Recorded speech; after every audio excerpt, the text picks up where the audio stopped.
Hello hi नमस्ते, आप सभी का स्वागत है हमारे YouTube चैनल हिस्ट्री मंत्रा पर। सर्वप्रथम आप सभी को बुद्ध पूर्णिमा की हार्दिक शुभकामनाएं। आज के टॉपिक के हाइलाइट्स है बुद्ध धर्म का उदय, दूसरे भारतीय धर्मों से बौद्ध धर्म का संबंध, बुद्ध धर्म के सिद्धांत और शिक्षा, प्रचारक, शासक और वंश, विदेशों में बुद्ध धर्म का महत्व, भारत से बुद्ध धर्म का पतन और अपनी जन्मभूमि पर बौद्ध धर्म की वापसी। दोस्तों, मानव जाति के विकास में मानव ने अनेक प्राकृतिक समस्याओं का सामना किया। ऐसे में जिज्ञासा हमें धर्म और अलौकिकता की तरफ खींच ले गई। भारत अनेक धर्मों का जन्म स्थान है और इनमें से ही एक है बुद्धिज्म। बौद्ध धर्म के संस्थापक हैं गौतम बुद्ध, जिनका मूल नाम सिद्धार्थ था। सिद्धार्थ का जन्म ईस्वी सन पूर्व 563 में हुआ।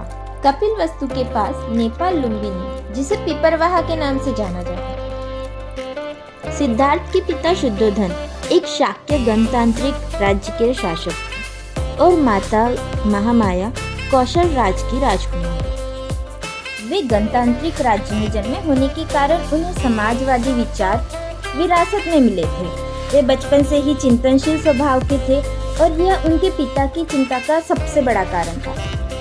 गौतम बुद्ध के जन्म के समय रानी महामाया ने सफेद हाथी का स्वप्न देखा था और तभी यह भविष्यवाणी हुई थी कि भविष्य में सिद्धार्थ या तो एक महान क्षत्रिय राजा बनेंगे अथवा विश्व को मार्ग दिखाने वाले सन्यासी।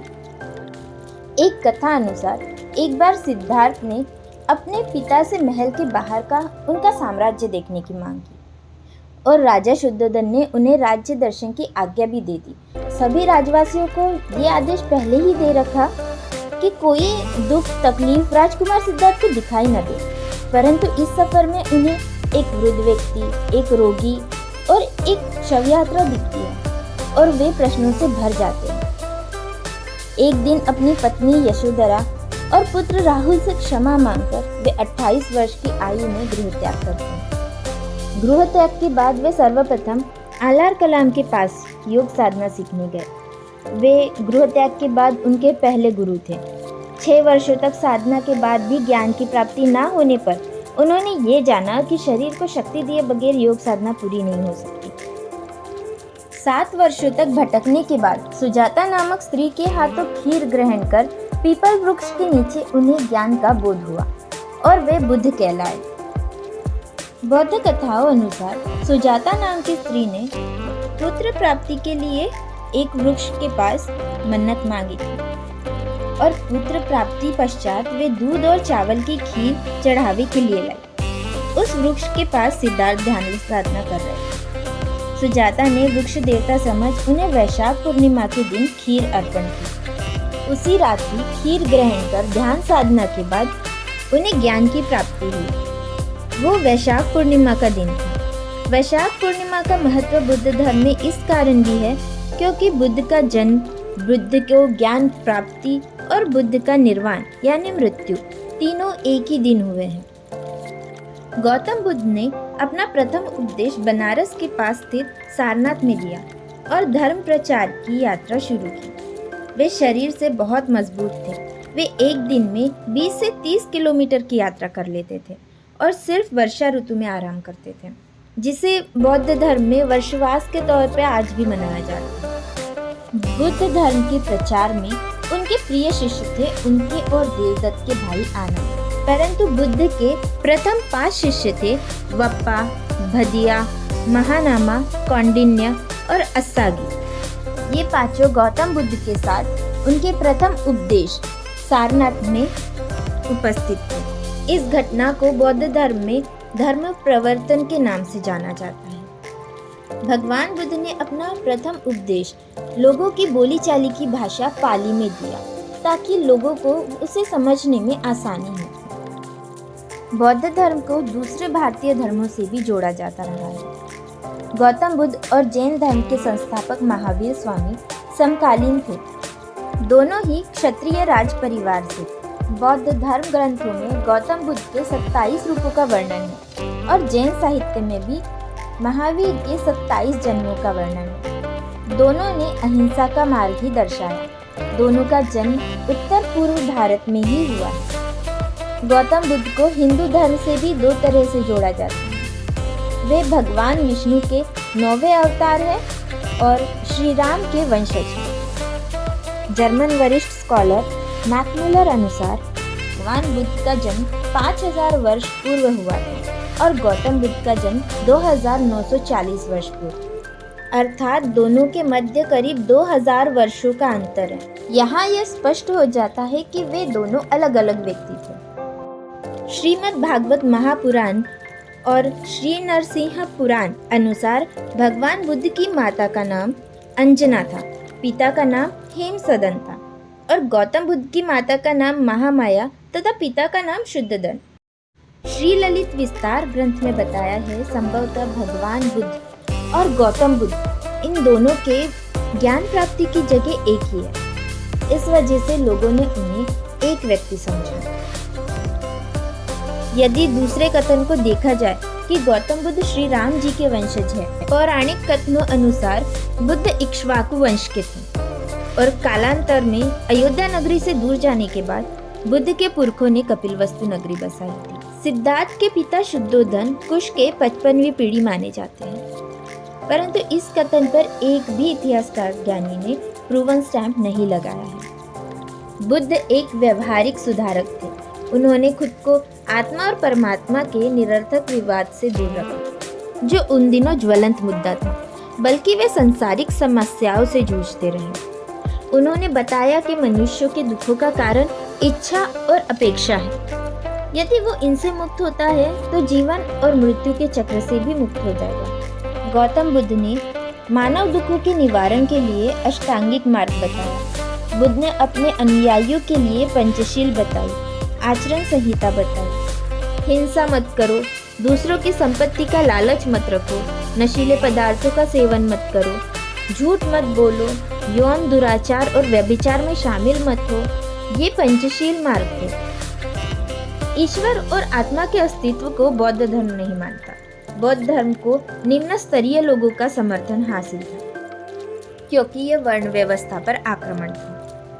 जाति समानता, स्त्री पुरुष समानता के साथ बौद्ध धर्म सभी को स्वीकारता था। ब्राह्मणवाद की तुलना में बौद्ध धर्म उदार और लोकतांत्रिक था। बुद्ध ने बुराई को भलाई से जीतने को कहा, बदनामी और गालियों से उत्तेजित होने से मना किया। एक बार किसी अज्ञानी व्यक्ति ने उन्हें गाली दी थी। बुद्ध चुपचाप सुनते रहे। जब उसने गाली देना बंद कर दिया तब बुद्ध ने पूछा, बंधु, अगर कोई आपको उपहार दे और वह उपहार स्वीकार ना करो तो उसका क्या होगा? विरोधी ने उत्तर दिया, वह उस व्यक्ति के पास रह जाएगा जो देना चाहता है। बुद्ध ने फिर कहा, बंधु, मैं आपकी गालियां अस्वीकृत करता हूँ। बुद्ध अपनी शिक्षा और कथनों को लोगों के सामने कुछ इस प्रकार रखते थे जिससे वे सामने वाले का मन मोह लेते। ईसा पूर्व 500 में बोलीचाली की भाषा में गौतम बुद्ध ने उपदेश देने शुरू किए। बौद्ध धर्म के सिद्धांतों को समझने में लोगों को आसानी रही और प्रचार प्रसार में मदद मिली। 12वीं शताब्दी तक बौद्ध धर्म भारत से लगभग विलुप्त हो गया। गौतम बुद्ध का जन्म और उनकी मृत्यु भारत भूमि पर हुई थी, तो भारत से ये धर्म गायब कैसे हुआ? जब किसी धर्म की शुरुआत होती है, प्रत्येक धर्म सुधारना की भावना के साथ शुरू होता है, पर अंत में ये उन्हीं रीति रिवाजों और समारोह का हिस्सा बन जाता है जिनसे वो लड़ रहा था। ये धर्म भी ब्राह्मणवाद की बुराई का शिकार हुआ। ब्राह्मणों ने अपने धर्म में सुधार कर लिए। लोगों में क्षुद्रों और महिलाओं को स्वर्ग प्रवेश का आश्वासन दिया। गौतम बुद्ध की मृत्यु के बाद भिक्षुकों ने भी प्रचार की पाली भाषा छोड़ संस्कृत में उपदेश देना शुरू किया। बड़े पैमाने पर मूर्ति पूजा शुरू की और कई तरह से प्रसाद लेने लगे। बौद्ध मठों के लिए उदार राजशाही समृद्ध प्रसाद ने भिक्षुओं के जीवन को आसान बना दिया। नालंदा जैसे कुछ मठों ने 200 से अधिक गांवों से राजस्व एकत्रित किया। 7वीं शताब्दी तक बौद्ध मठों में आराम पसंद लोग बढ़ने लगे। भ्रष्ट प्रथाओं के केंद्र बन गए। ये केंद्र वज्रयान रूप से जाने जाते हैं। बौद्ध भिक्षु और भिक्षुणियों ने नगर में बढ़ते व्यापारियों और कारीगरों से धन वसूला। वे सोने चांदी लेने लगे मध्य एशियाई लोगों के बौद्ध धर्म में आ जाने से मांसाहार भी शुरू हो गया। अनैतिक गतिविधियां भी बढ़ गई। भिक्षुओं के पास राजस्व इतना बढ़ गया कि वे गृहस्थ जीवन में वापस जाने लगे। कहते हैं कि ब्राह्मण शासक पुष्यमित्र शुंग ने बौद्धों का जनसंहार किया। 6वीं और 7वीं सदी में उत्पीड़न की कई घटनाएं मिलती हैं। हुन राजा मिहिरपुर, जो शैव धर्मीय था, सैकड़ों बौद्धों को मार डाला। गौड़ा के शैव शशांक ने बोध गया में बोधि वृक्ष काट दिया। चीनी यात्री ह्वेनसांग बताते हैं कि 1600 स्तूप और मठों को नष्ट कर दिया गया और हजारों बौद्ध भिक्षुओं की हत्या कर मठों की संपत्ति लूट ले गए। कई भिक्षु नेपाल, तिब्बत तथा चीन भाग गए। अपार संपत्ति के कारण तुर्की आक्रमणकारियों ने भिक्षु और अनुयायियों की हत्या कर दी और बौद्ध धर्म 12वीं शताब्दी के आते आते अपनी जन्मभूमि से ही गायब हो गया। बौद्ध धर्म ने ज्ञान और संस्कृति के क्षेत्र में एक नई जागरूकता पैदा की। लोगों को सिखाया कि किसी भी बात को सहजता से स्वीकार मत करो, उसके गुणों का मूल्यांकन करो। तर्कशीलता ने अंधविश्वास को खत्म करने में सहायता की। बौद्ध धर्म के प्रचार के लिए बौद्धों ने एक नए साहित्य को संकलित किया। इन साहित्य को 3 श्रेणियों में बांटा गया: बुद्ध की बातें और शिक्षा, संघ के सदस्यों के नियम और धम्म के दार्शनिक प्रदर्शन को प्रस्तुत करना। ईसाई युग की पहली 3 शताब्दियों में बौद्ध ने पाली और संस्कृत के मिश्रण से एक नई भाषा बनाई, जिसे संकर संस्कृत यानी हाइब्रिड संस्कृत कहा जाता। भारत में पूजा की जाने वाली प्रथम मानव मूर्तियां संभवतः बुद्ध की मानी जाती है। भारतीय और यूनानी शिल्पकारों ने मिलकर भारत के उत्तर पश्चिम सीमाओं पर एक नई कला का सृजन किया, जिसे गांधार कला के रूप में जाना जाता है। यदि बुद्ध के बाद बौद्ध धर्म को व्यापक रूप से किसी ने प्रचारित किया तो वे थे सम्राट अशोक। अशोक ने कलिंग युद्ध के बाद बौद्ध धर्म को स्वीकार किया और 232 में सत्ता त्याग परंपरा अनुसार स्वयं भी भिक्षु बने। उन्होंने कई बौद्ध मठों की यात्रा की। उन्होंने शिलालेखों द्वारा बौद्ध धर्म का प्रचार किया। अशोक के काल में ही बुद्ध धर्म भारत से बाहर विदेशों तक पहुंचा। भगवान बुद्ध की मृत्यु के बाद 2 पंथों में बौद्ध धर्म को बांटा गया: हीनयान और महायान। हीनयान बुद्ध की मूल शिक्षा का अनुसरण करता था, जो आज इंडोचीन और श्रीलंका में पाया जाता है।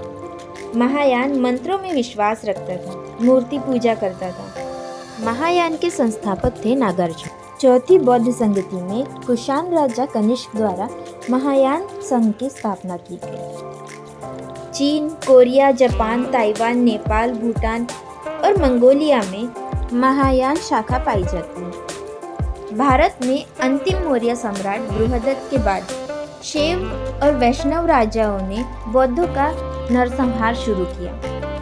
कई बौद्ध भिक्षुओं के सर कटा दिए गए। शैव और विष्णु धर्मियों के डर से भिक्षु तिब्बत, नेपाल और चीन भागने में सफल हुए। भिक्षुओं को जहां संरक्षण मिला, उन्होंने वहीं से बौद्ध धर्म का प्रचार शुरू किया और पूरे विश्व में बौद्ध धर्म को प्रसारित किया। बौद्ध धर्म को भारत से बौद्ध भिक्षुओं द्वारा चीन लाया गया था और चीनी संस्कृति में शामिल होने के लिए 1 सदी का समय लग गया। ह्वेनसांग और फाहियान हजारों की तादाद में भारत से बौद्ध ग्रंथ चीन ले गए और इस प्रकार विश्व में बौद्ध धर्म ने अपनी जगह बनाई। अपनी जन्मभूमि पर बौद्ध धर्म को वापस लाने का श्रेय डॉक्टर भीमराव अंबेडकर को जाता है। कई धर्मों की स्टडी करने के बाद डॉक्टर भीमराव अंबेडकर ने बौद्ध धर्म को अपने और अपने अनुयायियों के साथ धर्म परिवर्तन के लिए चुना। भारत देश में बौद्ध धर्म के पतन के बाद ब्राह्मणवाद इतना बढ़ गया था कि दलितों, शूद्रों, महिलाओं की स्थिति अकथनीय हो गई थी। महाराष्ट्र के नागपुर में 5 अक्टूबर 1956 को अंबेडकर जी द्वारा सैकड़ों हिंदू दलित वर्ग ने बौद्ध धर्म को स्वीकार किया और बाबा साहेब द्वारा 22 प्रतिज्ञाएं ली, जिसमें ब्रह्मा, विष्णु, महेश को न मानने, भगवान बुद्ध को विष्णु का रूप न मानने जैसी 22 प्रतिज्ञाएं थी। दोस्तों, आज का वीडियो आपको अच्छा लगा हो तो प्लीज़ लाइक, शेयर और कमेंट करके ज़रूर बताइए। आइए अब कुछ प्रश्नोत्तर देखते हैं।